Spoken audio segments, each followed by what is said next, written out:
예수님을 주로 영접한 그리스도인들이 늘 마음에 고민도 되어지고 또 어떻게 해야 하나 하는 마음의 근심도 되어지는 것이 무엇인가 하면 그리스도인들이 하나님 앞에서 가치 있게 살아가는 게 뭔가, 가치 있게 과연 살고 있는가 아닌가, 이런 문제로 많은 참 마음에 상심함도 있고 어떻게 해야 될지 마음에 근심이 있는 경우를 많이 보게 됩니다. 그런데 우리 그리스도인들의 삶을 하나님께서 가치 있게 보시는가, 아니면 하나님 앞에서 가치가 있는가 없는가의 문제는 그 삶과 그 삶의 결과가 주님 보시기에 어떤가 하는 것에 달려 있습니다. 우리가 어떻게 수고하는가에 달려 있는 것이 아니고 우리의 삶과 우리의 삶의 결과물들을 주님이 어떻게 보시는가 하는 것에 달려 있다는 것이죠. 마태복음 7장을 보면 실컷 주의 이름으로 그 인생을 드리고도 그 삶과 그 삶의 과정과 그 삶의 결과가 주님께 기쁨이 되지 않으면 얼마나 허무하겠는가 하는 생각도 들어집니다. 마태복음 7장에 무슨 말씀이 있는가 하면 주님 다시 오시는 마지막 그때에 제자들이, 하나님의 사람들이 주 앞에 나와서 고백을 합니다. 내가 주의 이름으로 귀신도 쫓아내고 주의 이름으로 예언도 하고 주의 이름으로 복음도 전하고 큰 일들을 행했다. 그렇게 고백하니까 주님이 뭐라고 하시는가 하면 내가 너희를 도무지 알지 못하니 불법을 행하는 자들아 내게서 떠나가라. 그렇게 말씀하셔요. 무슨 말인가 하면 너희들이 주의 이름으로 실컷 인생의 시간들을 허비하듯이 써서 했지만 그것이 내 의도와는 다른 방향에서 했으니 그것은 주님의 관점에서 보면 불법일 수밖에 없다 하는 점을 거기에 말해두고 있는 것이죠. 그래서 우리 그리스도인들의 삶이 하나님 앞에서 가치가 있는가 없는가의 문제는 우리의 수고와 노력에 달려있는 것이 아니라 이 말씀을 봐도 하나님이 그것을 어떻게 보시는가에 달려있음을 우리는 느낄 수 있습니다. 수많은 시간과 에너지를 쏟았는데 하나님께서 그것을 받아주시지 않는다면 그렇게 한번 생각해 보십시오.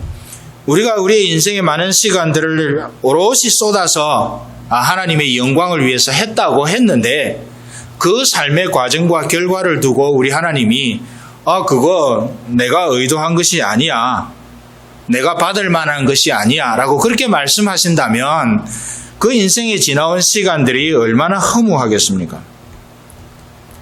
그런데 오늘 말씀을 보면 주님께서 우리 인생이 그런 식으로 허무해지지 않도록 그리스도를 주로 영접한 그리스도인의 삶이 그런 식으로 허무해지지 않도록 미리 방법을 알려주셨어요. 무엇이 주님께서 기쁘게 받으시는 삶인지 우리에게 알려주신 것입니다. 오늘 말씀을 우리가 1절을 다시 한번 보겠습니다. 그러므로 형제들아 내가 하나님의 모든 자비하심으로 너희를 권하노니 너희 몸을 하나님이 기뻐하시는 거룩한 산 제사로 드리라. 이는 너희에 드릴 영적 예배니라. 이 말씀의 핵심은 우리 몸을 하나님이 기뻐하시는 거룩한 산 제사로 드리라는 것입니다. 다시 말하면 이것은 우리 몸을 하나님께 바치라는 것입니다. 그리고 사도 바울이 이어서 말합니다. 이게 하나님이 기쁘게 받으시는 것이고 이것이 진정한 예배, 하나님이 받으실 만한 영적 예배다라고 이어서 설명을 합니다. 자, 그런데 우리가 이 말씀을 보면 좀 이해가 안 되는 표현이 하나 있습니다. 그 뭔가 하면 산제물이라고 하는 표현입니다.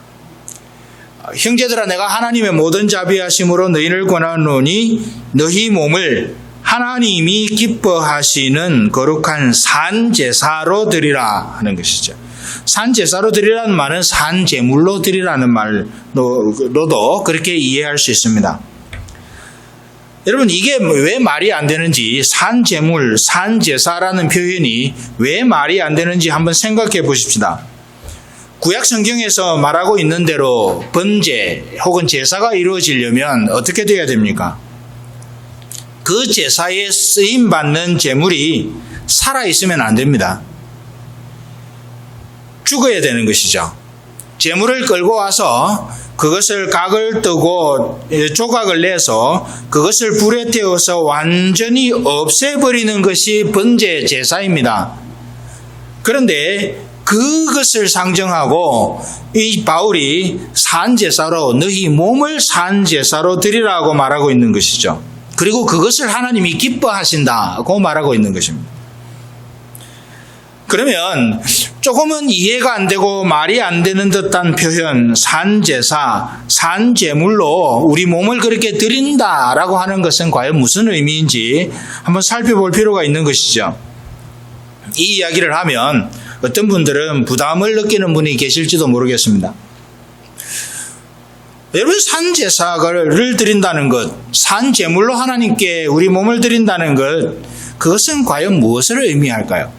어떤 분은 이 말을 하면 이 무슨 뜻이라고 생각하십니까? 라고 물어보면 자기의 개인적인 삶을 내려놓고 혹은 선교사로 혹은 목사로 혹은 장로로 권사로 혹은 또는 어떤 이런 것과 같은 직분으로 집중적으로 헌신하는 것을 말한다고 생각할지 모르겠습니다. 물론 이렇게 헌신하는 것이 대단히 가치 있고 귀한 헌신이기는 하지만 오늘 12장 1절 2절에서 말하고 있는 그 산제사, 산제물은 그것을 의미하는 것이 아닙니다. 아니면 어떤 분은 이렇게 생각하실 수도 있어요. 금식을 하고 또 자기를 억제하고 또 그런 금욕적인 것을 즐겨 행하는 그런 것을 산제사로 드린다는 것이 아니냐, 뭐 그렇게 생각하실 수도 있습니다. 그런데 이것 역시도 귀한 일이기는 하지만 참 권장할 만한 그런 일이기는 하지만 오늘 본문이 말하고 있는 너희 몸을 산제사로 드리라 했을 때에 이것은 그것을 말하는 것이 아닌 것이죠. 오늘 본문에서 말하는 사도 바울이 그렇게 말하고 있는 자기 몸을 산제물로 드린다는 것은 바로 어떤 것을 말하는 건가 하면 나는 죽고 예수로 사는 것과 같은 근본적인 삶의 태도를 말하는 것입니다.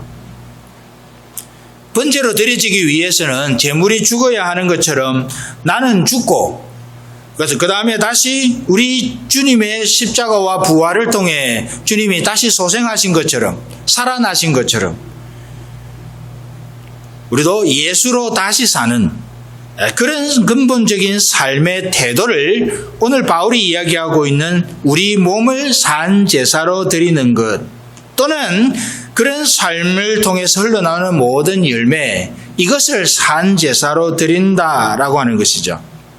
이것을 좀 더 구체적으로 주님이 설명하셨는데 예수님께서 제자들에게 말씀하십니다. 아무든지 나를 따라오려거든 어떻게 하라고 그래요? 자기를 부인하고 자기 십자가를 지고 나를 좇을 것이니라. 그렇게 명령합니다. 나를 따라오려고 하면 내 제자가 되려고 하면 그냥 나를 따라다닌다고 제자가 되는 것이 아니라 자기를 부인하고 자기 십자가를 지고 나를 좇아야 한다 하는 그 가르침이 거기에 있는 것이죠. 그래서 이렇게 자기를 부인하고 자기 십자가를 지고 주님을 쫓는 것 그리고 나는 죽고 예수로 사는 그런 삶의 태도 이런 것을 다 합쳐서 우리는 오늘 바울이 이야기하고 있는 우리 몸을 산제사로 드린다 하는 것과 동일한 의미를 갖고 있는 것으로 그렇게 이해할 수 있습니다. 그런데 오늘날을 이제 상황을 우리가 살펴보면 오늘날에는 시간이 지날수록 자신을 산 제물로 드리는 것, 이와 같이 또 내가 죽는 것, 다시 말하면 자기를 부인하고 자기 십자가를 지는 것, 이런 것보다 내가 살아있는 것을 미덕으로 여기는 그런 시대가 되어가고 있습니다. 그런데 사도 바울은 하나님은 당신의 백성들이 자신의 온 인격을 산 제물로 드리는 것을 기뻐하신다고 선언하는데, 이것은 다른 말로 표현을 하면 자기 자신이 펄펄 살아있으면서 하나님이 기뻐하시는 삶을 일구어갈 수 없다는 말입니다. 너희 몸을 하나님이 기뻐하시는 거룩한 산제사로 드리라. 그런데 이 산제사로 드려지지 않은 상태, 자기가 온전히 살아있는 상태로 드려지는 어떤 것이라도 그것은 하나님을 기쁘시게 할 수가 없다는 그런 선언이기도 한 것입니다. 그런데 이것을 우리가 달리 보면 하나님이 오늘날 우리에게 원하시는 것은 단순히 복음을 이해하고 복음을 아는 것 정도를 원하시는 것이 아니라, 하나님이 우리에게 원하시는 것은 그 복음을 살아내는 것이라는 것이죠. 군에 복무하고 있을 때에 어느 한 날 이제 외박을 허가를 받아서 서울을 나오게 되었습니다. 그래서 서울에서 그 주일을 지나야 이제 주말에 외박을 나오니까 서울에서 주일을 지나고 다시 부대로 복귀를 해야 했었는데, 이제 교회를 가야 했었죠. 그래서 서울에 있는, 우리 이름만 되면 알 수 있는 모 교회를 출석을 했습니다. 왜냐하면 그 교회에 제가 관리하는 어떤 분이 전도사님으로 계셨기 때문에 뭐 연락을 해서 그 교회 위치를 알아서 그렇게 출석을 한 것입니다. 그런데 예배를 마치고 이제 다 마쳤습니다. 11시에 시작한 예배를 12시 조금 지나서 마쳤습니다. 그 예배를 마치고 이제 집에 가려고 밖에 나옵니다. 근데 거기는 교통의 요지에 있었기 때문에 그 차들이 시내버스가 정류장이 거기에 다 몰려 있었어요. 그 근방에. 그래서 그 많은 사람들이 예배를 마치고 집에 가기 위해서 나오는데, 이제 그분들이 제가 그분들의 하는 모습을 보면서 이 복음을 진실로 이분들이 이해했을까라고 하는 그 마음의 의구심을 갖게 됐습니다. 뭔 말인가 하면, 이제 그렇게 예배를 마치고 나오면서 이분들이 버스를 타야 되는데, 당시에 버스를 너무너무 사람들이 많고, 이제 많은 버스가 이제 사람들이 한꺼번에 많이 나오니까 많은 버스가 될 수밖에 없지 않습니까? 그런데 이분들이 밖에서 이제 줄을 서서 타면 그 버스 안에서 자리에 앉을 수가 없는 형편이죠. 그래서 이분들이 어떻게 하는가 하면 그 성경책을 넣었던 조그마한 가방을 버스 창문으로 의자에 집어 던지고는 나중에 올라서 버스를 타면서 이게 자기 자리라고 하는 그런 주장들을 펴는 것을 그때 보았습니다. 물론 그것이 복음과 직접적으로 연결은 되지 않지만, 복음을 알고 예배를 잘 드리고 나온 백성들이 밖에 나와서 보여주는 삶의 모양이 실질적으로 보니까 그 복음에서 또 성경에서 가르치고 있는 것과는 거리가 멀더라는 거죠. 이런 이야기들을 많은 세상 사람들이 자주 합니다. 그래서 안타깝게도 세상 사람들이 그리스도인들과 교회를 향해서 좀 비난하듯이 하는 말 중에 하나가 말은 잘한다 하는 그런 표현인 것이죠. 말은 잘하는데 그 삶이 말하는 것에 따라가지 않는다는 것을 말하는 것이고, 또 이것은 이런 비난의 목소리도 우리가 좀 귀 기울여 들을 필요가 있는 것이, 이 목소리도 어쩌면 중요한 것을 우리에게 가르쳐주고 있다는 생각을 해요. 이들이 이렇게 비난을 퍼붓지만 그 비난 속에 무엇이 있는가 하면 그리스도인임을 말하는 것으로도 증명해야 하지만, 나아가서는 그 구체적인 삶의 다양한 영역에서 내가 그리스도인임을 증명해야 된다라고 하는 요구를 세상 사람들이 그런 비난의 목소리를 통해서 우리 그리스도인들에게 하고 있는 것입니다. 너 그리스도인이라면서 너 방금 예배드리고 나왔잖아.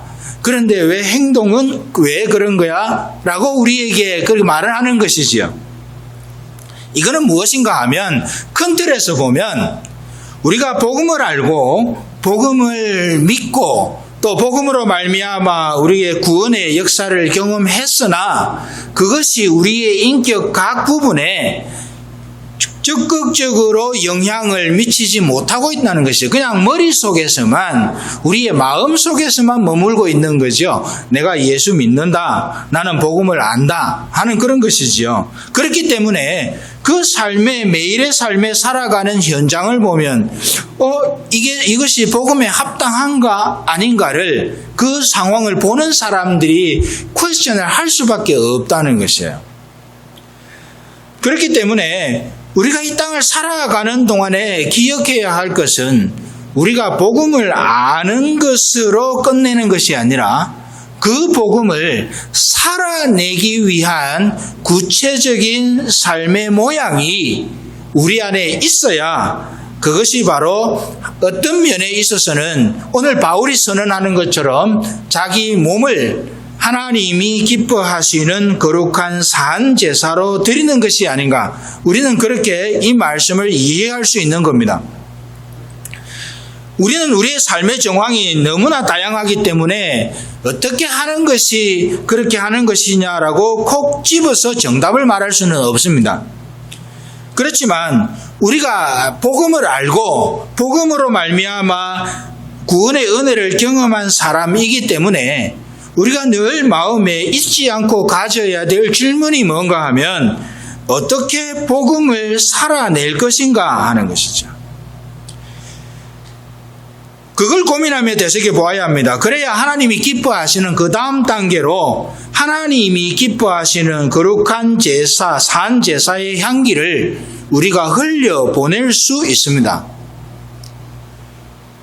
예수는 믿는데 복음은 알고 있는데 예배는 드리는데 예배 드리고 난 그 다음 기도하고 난 그 다음의 행동 그 다음에 그 성경을 읽고 난 그 다음의 행동 그 다음의 행동이 믿고 있는 복음의 흔적을 드러내지 못한다면 그것은 산 제물로서 하나님 앞에 드려지는 모습이 아닌 것이죠.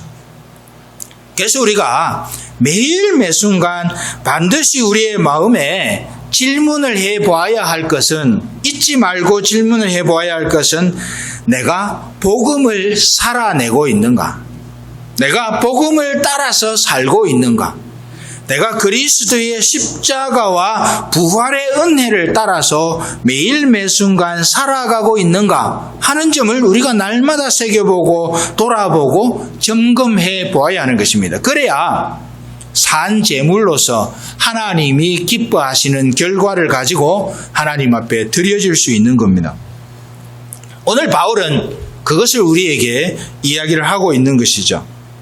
자, 그런데 한 가지 더 우리가 이 말씀 속에서 2절을 통해서 살펴보아야 할 것이 있습니다. 이렇게 우리 몸을 하나님이 기뻐하시는 거룩한 산 제물로 드리기 위해서 우리가 무엇을 주목해야 하는가 하는 것이죠. 어떻게 그러면 어떤 과정을 통해서 우리가 이런 산 제물로 우리 몸을 산 제물로 드리는 하나님이 기쁨이 되는 그런 삶을 살아갈 수 있을까 하는 것입니다. 그것은 우리가 2절을 보면 잘 나타나 있습니다. 2절을 제가 다시 한번 봉독해 드리겠습니다. 너희는 이 세대를 본받지 말고 오직 마음을 새롭게 함으로 변화를 받아 하나님의 선하시고 기뻐하시고 온전하신 뜻이 무엇인지 분별하도록 하라. 우리가 우리 자신을 하나님이 기뻐하시는 산 제물로 드리기 위해서는 이 2절의 이 본문을 우리가 반드시 기억해야 합니다. 그런데 요 2절의 요 본문의 말씀 중에서 중요한 부분이 뭔가 하면 너희는 이 세대를 본받지 말고라고 바울이 언급하는 부분입니다. 자, 이 세대를 본받지 않으면 이 세대를 본받지 않으면 마음이 새롭게 되고 변화를 받게 됩니다. 마음이 새롭게 되고 변화를 받게 되면 결과적으로 어떤 일이 일어나는가 하면 하나님의 기뻐하시고 선하시고 기뻐하시고 온전하신 뜻이 분별되게 되는 것이죠. 그러니까 출발점이 어딘가 하면 하나님 앞에 산 제물로 드려지는 삶의 출발점은 이 세대를 본받지 않는 것으로부터 출발합니다. 그러면 이 세대를 본받지 않는다는 것은 무슨 말일까요? 여기서 이 세대는 우리가 살아가고 있는 피조세계를 말하는 것이 아닙니다. 여기서 이 세대라는 말은 세상의 풍조, 가치관, 경향, 패턴, 스타일, 등등 이런 것을 일컬어서 이 세대라고 사도 바울이 오늘 성경에서 표현합니다. 이 세대를 본받지 말라는 말은 이것을 본받지 말라는 거예요. 이것에 물들지 말고 이것을 우리의 삶 안으로 카피 앤 페이스트를 하지 말라는 겁니다.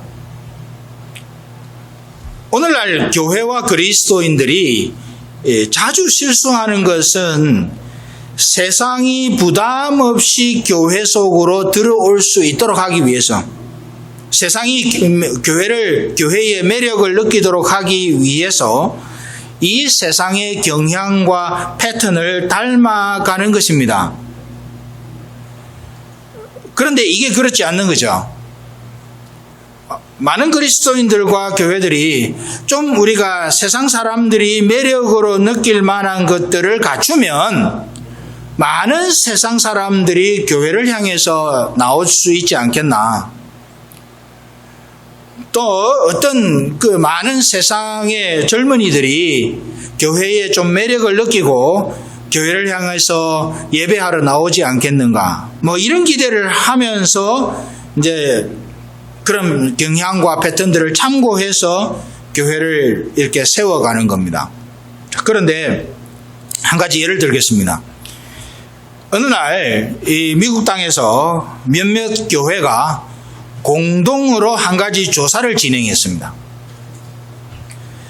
그 공동조사를 한 이유가 뭔가 하면 이 교회들이 한때 6교회가 공동으로 뭘 조사를 했는데요. 그 조사한 이유가 출발점이 뭔가 하면 오늘날의 젊은이들이 교회를 자주 떠납니다. 교회를 많이 떠나고 있습니다.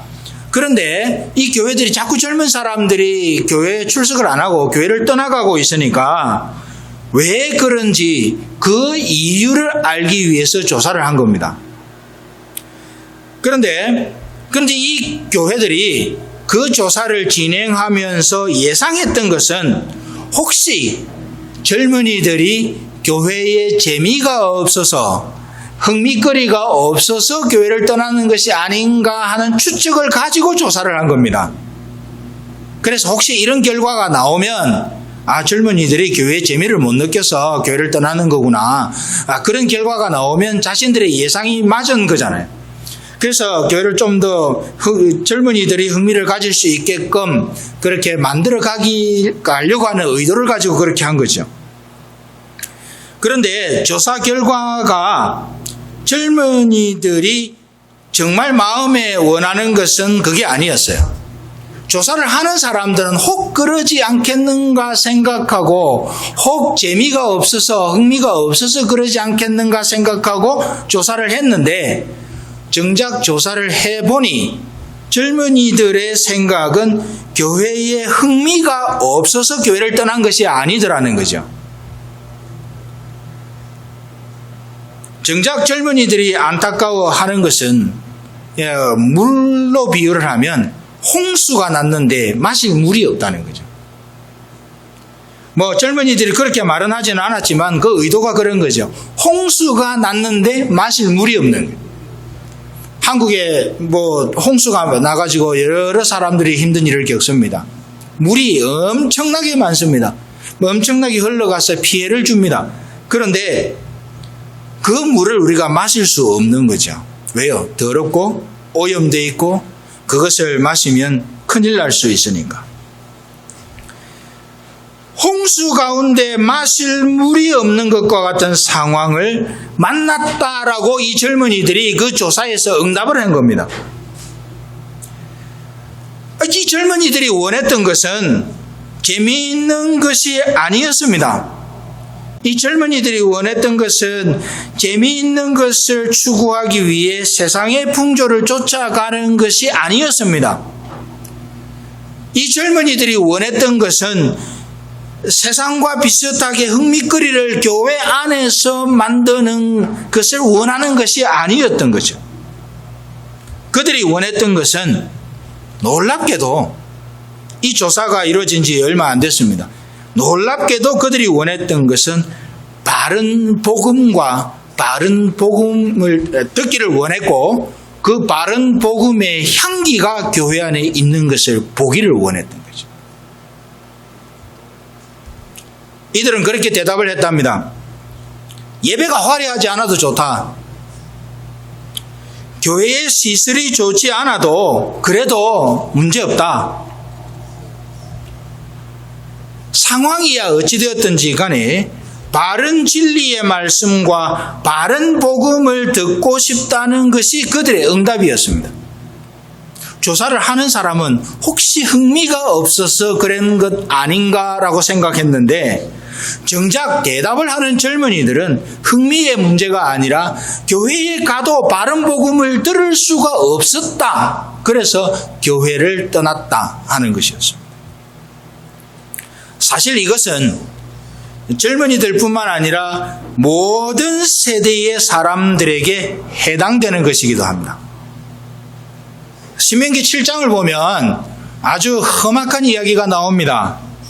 신명기 7장은 이스라엘 백성이 출애굽한 이후에 가나안 땅 들어가기 직전에 이 모세가 이 이스라엘 백성들에게 훈계하고 가르친 내용이 나옵니다. 그런데 7장 전반부를 1절부터 10절 사이를 보면 모세가 이스라엘 백성들에게 뭘 가르치나 하면 너희들이 가나안 땅에 들어가거든. 모세는 이미 가나안 땅에 못 들어가는 것으로 확정이 된 상황입니다. 그래서 간곡하게 부탁을 하는 거죠. 너희들이 가나안 땅에 들어가면 가나안 땅에 들어가는 즉시 가나안 땅에 있는 숨이 붙어 있는 모든 가나안의 7 족속을 다 죽여버려라. 하나도 예외 없이. 많은 사람들은 이 구절을 보고 하나님이 사랑이시다면서 하나님이 사랑이시라고 이야기를 하면서 어떻게 이런 무시무시한 명령을 줄 수 있느냐 그렇게 말을 합니다. 우리 역시도 이 본문을 읽어보면 하나님이 굳이 그렇게 할 필요가 있었는가 하는 의구심을 갖게 되기도 합니다. 왜 가나안 땅에 들어가면 거기에 있는 7 족속을 숨이 붙어 있는 사람을 한 사람도 남기지 말고 다 죽여버리라고 이야기를 했을까? 뿐만 아니라 짐승들마저도 왜 그랬을까? 하나님이 왜 그런 명령을 주셨을까 하는 거죠. 그런데 그렇게 명령하는 이유가 거기에 같이 조금 이어서 나옵니다. 그 이유가 무엇인가 하면 가나안 족속들이 이스라엘 백성에게 부정적인 영향을 미칠까봐 그래서 이스라엘 백성들이 가나안 족속들에게 물들까봐 그렇게 해서 하나님을 떠날까봐 하나님께서 가나안에 있는 7 족속들의 생명을 하나도 남기지 말고 다 죽여버리라고 그렇게 명령을 합니다. 그런데 이스라엘 백성들이 그 죽이지 않잖아요. 그 후유증을 겪는 것이 어디에 나오냐면 사사기에 나옵니다. 하나님이 다 죽여버리라 그랬는데 그걸 죽이지 않고 자기들의 편리를 따라서 남겨뒀다가 후유증이 나타나는 후유증이 이 사사기인 거죠. 하나님께서는 세상에 있는 어떤 것도 세상의 풍조와 관련되어져 있는 어떤 것도 하나님의 거룩한 프로세스 안으로 가져 들어오기를 원치 않으세요. 이 젊은이들을 보면서 교회가 깜짝 놀란 것처럼 흥미가 없어서 재미가 없어서 떠난 줄 알았던 이 젊은이들이 그게 아니라 바른 복음이 없는 교회의 환멸을 느끼고 떠나가 버렸다는 사실을 확인하고 나서 교회들이 다 충격을 받은 거예요. 이런 차원에서 오늘 바울이 이야기를 하는 겁니다. 이 세대를, 이 세상의 풍조를 본받지 말고 그것을 하나라도 거룩한 교회 그리스도인들의 삶의 과정 속으로 가지고 들어오지 말고 너희는 순결하게 너희 몸을 하나님이 기뻐하시는 거룩한 산 제사로 드리라 하는 것이죠. 마음을 새롭게 함으로 변화를 받는 것은 이 세대를 본받지 않는 것과 같은 이야기입니다. 이것은 하나님이 기뻐하시는 거룩한 산 제사의 기초가 되는 것입니다. 이러한 산 제사가 우리의 진정한 영적 예배입니다. 여러분, 우리가 어떻게 마음을 새롭게 해서 변화를 받아 하나님의 뜻을 수행하는 진실한 산 제사를 드리는 하나님의 백성이 되겠습니까? 이 세상의 풍조를 우리로부터 걷어내는, 이 세상의 가치관을 우리로부터 걷어내는, 그래서 세상의 풍조, 가치관, 스타일 모든 것이 요만큼이라도 우리의 삶과 거룩한 과정 속에 들어오지 않도록 하는 것. 이것이 사실은 하나님 앞에 산제사로, 하나님이 기쁘게 받으실 만한 산제사로 드려지는 시작점이 된다고 하는 사실을 오늘 이 말씀 속에서 사도 바울은 강력하게 권고하고 있는 것이죠. 사랑하는 여러분, 우리가 이것을 기억하고 우리가 살아가는 모든 삶의 순간에 정말 우리의 몸과 우리의 온 인격을 하나님이 기뻐하시는 거룩한 산제사로 드리는, 내가 과연 복음을 살아내고 있는가라는 질문을 가지고 그렇게 행하는 그런 저와 여러분들이 다 될 수 있기를 간절히 소망합니다. 말씀을 기억하면서 우리가 같이 기도하겠습니다. 하나님 아버지, 감사합니다. 복음을 살아내는 우리가 되게 해 주옵소서. 이 세대를 본받지 않는 순결함을 가지고 하나님이 기뻐하시는 거룩한 산제사, 하나님의 뜻을 행하는, 마음을 새롭게 함으로 변화를 받아 하나님의 뜻을 행하는 아름다운 신앙인의 향기를 뿜어내는 우리 모두가 되게 하여 주옵소서. 예수님의 이름으로 기도하옵나이다. 아멘.